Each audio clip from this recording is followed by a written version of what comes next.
एक बहुत प्रिय प्रसंग है मेरा। स्वामी श्री हरिदास जी महाराज जब वृंदावन में विराजते थे, बिहारी जी प्रकट हुए कुछ महीने हुए थे बिहारी जी को। अब तो कितने 500 वर्ष हो गए, 500 वर्ष के आसपास हो गए बिहारी जी। अभी बिहार पंचमी गई है।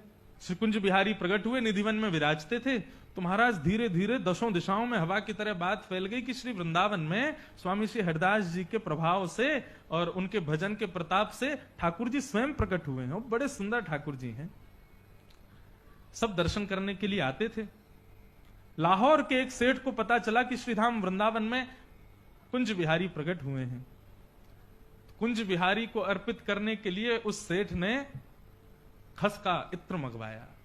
हमारे बिहारी जी को इत्र की सेवा बड़ी प्रिय है।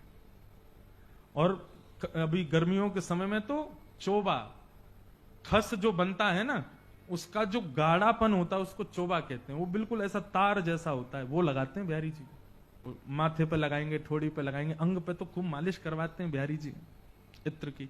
तो एक लाहौर का एक सेठ था, वो इत्र उसने मंगवाया महंगा वाला खस का, और स्वर्ण का बढ़िया पात्र लिया, उसमें इत्र लेकर के बिहारी जी को चढ़ाने के लिए निकल पड़ा लाहौर से। स्थिति ये बताते हैं कि महाराज उसके इत्र की सुगंधी ऐसी थी कि वो जिस जिस नगर से निकलता था, वहां के नगर के लोग अपने घरों में बैठे बैठे उस इत्र की सुगंधी का अनुभव करते थे। बोले भैया ये सुगंधी कहां से आ रही है?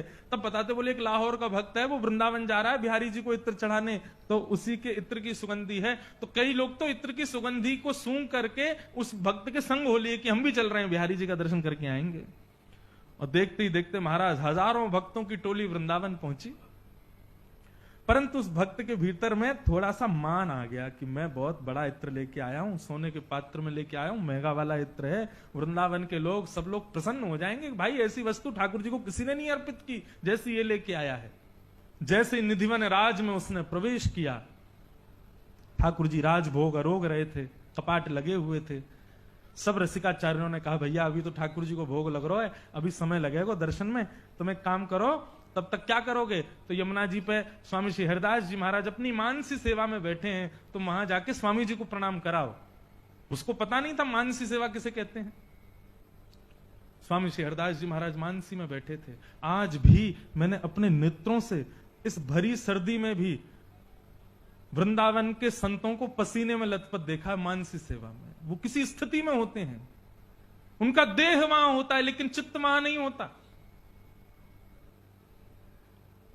जैसे ही वो भक्त पहुंचा तो स्वामी श्री हरिदास जी महाराज बैठे थे मानसी सेवा में, कभी हिल रहे हैं, कभी मुस्कुरा रहे हैं, कभी कोई भाव मन में, अंदर ही अंदर कुछ कुंज की लीला चल रही है। उसको थोड़े अपने इत्र का मान था, उसने स्वामी जी को प्रणाम किया और थोड़ा समीप ना इत्र रख दिया और इत्र का ढक्कन और खोल दिया ऊपर से कि सुगंधी आ जाए तो इस स्वामी जी के नेत्र खुलेंगे तो ये पूछेंगे भैया सुगंधी कहां से आई, तो मैं बताऊंगा मैं लेके आया हूं।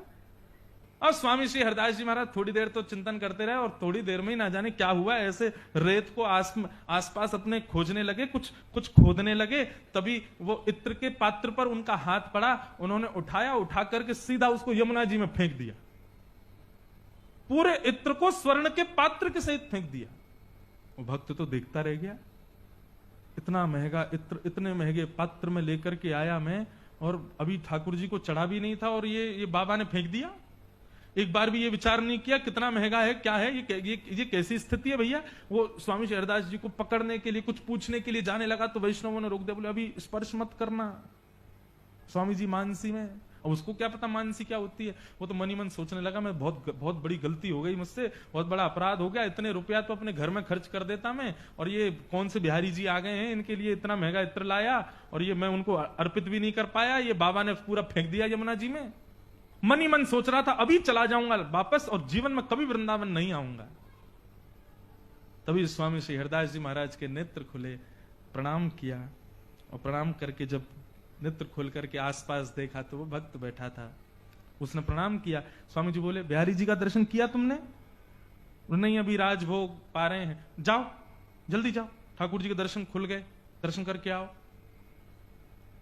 भक्त बोला अब इत्र तो गया नहीं ठाकुर जी को, इनसे क्या पूछूं मैं, इतने भक्त खड़े हैं उनके, इतने सेवक खड़े हैं, इनके सामने क्या बोलूं, बिहारी जी को दर्शन करके वहीं से ही निकल जाऊंगा, आऊंगा ही नहीं लौट के। जैसे ही निधिवन राज में प्रवेश किया, निधिवन के प्रत्येक लता गुल्म पर वो इत्र छिड़का हुआ था।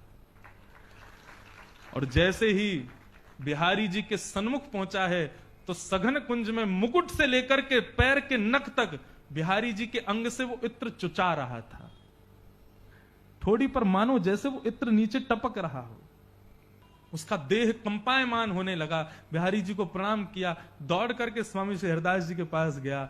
बोले मैं आपकी लीला समझ नहीं पाया, आपने मेरे इत्र को यमुना जी में प्रवाहित कर दिया, यमुना जी में फेंक दिया, तो फिर निधिवन में वो इत्र ठाकुर जी को कैसे पहुंचा? वहां की सघन कुंज लताओं पर इत्र की बूंद क्यों है? वो सुगंध से क्यों सुगंधित हो गया पूरा निधिवन? जब इत्र आपने यमुना जी में फेंका तो वहां क्यों पहुंच गया वो? मुझे बताइए भगवान, नहीं तो पागल हो जाऊंगा मैं।